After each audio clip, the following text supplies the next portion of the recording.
আজকে কি রান্না করব ভাবছি, তো মাছ বের করলাম। এখন দেখি এক টোপলায় কিছু মাথা রয়ে গেছে, মানে আমি এই মাথাগুলো 2-3টা করে গুছিয়েছি, অনেকগুলো মাথা হয়েছে। তো চলো একটু মুড়ি ঘন্ট করি।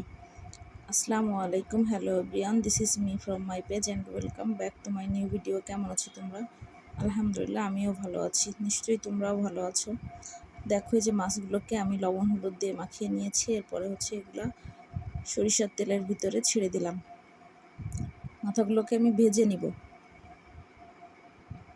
এই যে দেখো, উল্টে দিয়েছি এবং মাথাগুলো প্রায় ভাজা শেষ।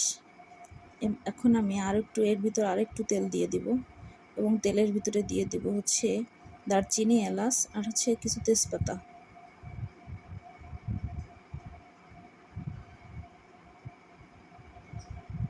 এবং কিছু দিয়ে দেব মশলা। আমি বাটা মশলাটাই সাধারণত ব্যবহার করি। তো বাটা মশলা তখন আমি একসঙ্গেই বেটে নিয়েছি।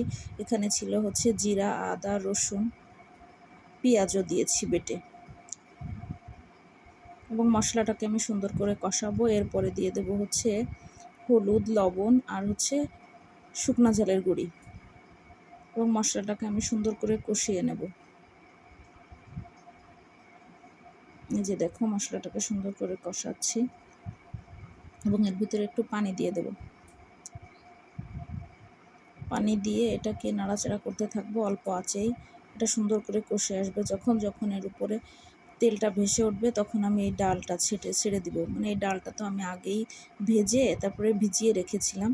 তো এখন এই ডালটা দিয়ে দেব। ডালটা দিয়েও আমি নাড়াচাড়া করব এবং চুলাটা অল্প আঁচেই থাকবে। এই যে দেখো, যখন ডালটা ফুটে আসবে তখন আমি এই যে আর একটু পানি দিয়েছি। যখন ডালটা ফুটে যাবে তখন হচ্ছে আমি মাথাগুলো দিয়ে দিব। এই যে দেখো, মাথাগুলো দিয়ে দিলাম।